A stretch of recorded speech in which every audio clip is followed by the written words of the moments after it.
Thank you for joining us this evening, and this will be part 3 of our new series of teachings on the new man.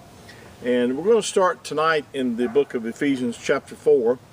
This is really pretty much the foundation verse of this teaching about the new man. And Paul or Shaul is writing here in verse of chapter 4, verse 23. He says, excuse me, and be renewed in the spirit of your mind. And that verse 24, this is the key verse right here. And that you put on the new man, which after Yahuwah is created in righteousness and true, and your regular English translations would probably say true holiness, or better translation of that would be in set apartness. In other words, we're set apart. To be set apart, to be unique to Yahuwah.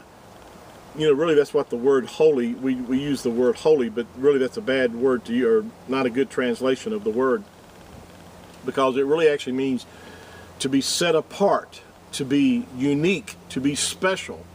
And we are special unto Yahuwah, not because of anything that we've done, but because we now bear His Spirit, and we're now children of Yahuwah.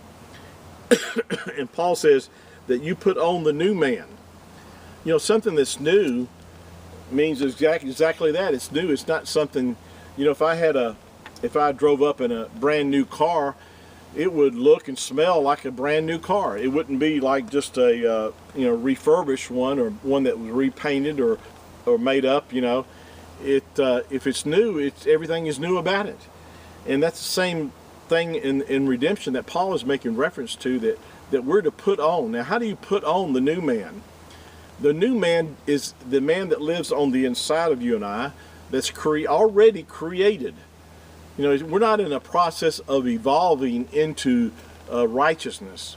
If you've received the Mashiach, you're born of His Spirit, you have His righteousness. You are righteous because you have His Ruach. You have His Spirit. Now, I know we still have this flesh to deal with. We still have weaknesses in our flesh.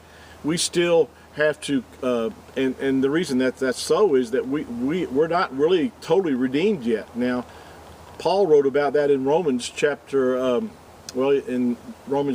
8, and he talked about that we're waiting for the adoption to be complete, the redemption of our body.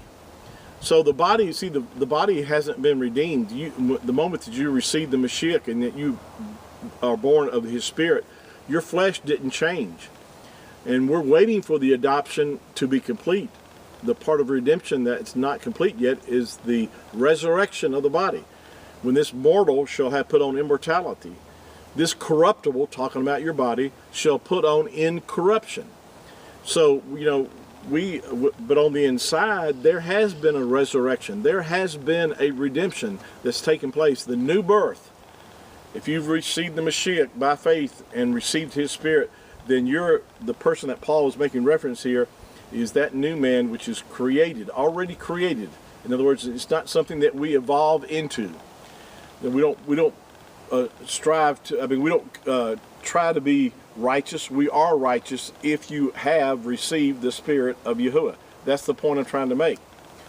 Now, does that mean that we don't strive to do good works? No, we do. We do good works because of who we are, not because we want to be righteous. We are righteous because of our faith in the Mashiach, and we have His Spirit. And now we're able to do righteous deeds because we have His Spirit, or we have His nature. But we don't do the righteous deeds to become a child of Yahuwah or to become righteous. We're righteous because of our faith and trust in Yahuwah, and His Spirit that's imparted to us is what makes us righteous. Oh, this is good news. Hallelujah.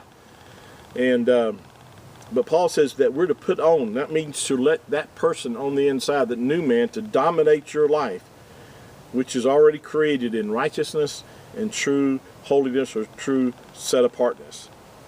And then he says in verse 27, neither give place to the devil or to Satan. Don't give place to Satan. In other words, you can give place to Satan in your life by yielding to the flesh, not allowing this new man to dominate your life. And really, this is the key to overcoming the enemy, is to learn, first of all, to identify, to understand who you are in the Spirit, in that there is a new man on the inside of you that's already created in righteousness and true set apartness. And if you realize that you're not striving to become that, but that you already are, that empowers you to dominate your flesh, that you realize that I don't have to yield to the dictates of the flesh, but I can overcome my flesh by living and walking in the Ruach. I can live a higher realm in the Spirit and not walk according to the course of this world.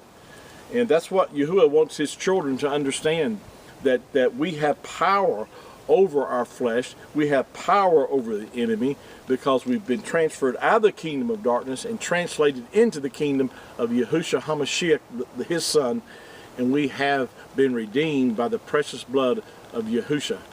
And so that's what he wants us to understand. That's why we're sharing. That's why I'm sharing these things with you, to build your faith, to encourage you to identify this new man that's already created in righteousness and true holiness.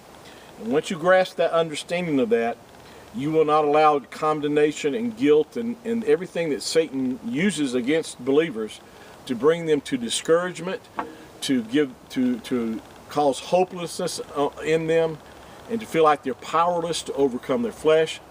That's why a lot of believers today don't live a victorious life. They're discouraged because they see their weaknesses and they identify more with their flesh and their weaknesses instead of identifying with this new man, that they should be recognizing who he is and then allowing him to, as Paul said here, to put that new man on. Let that man dominate your life.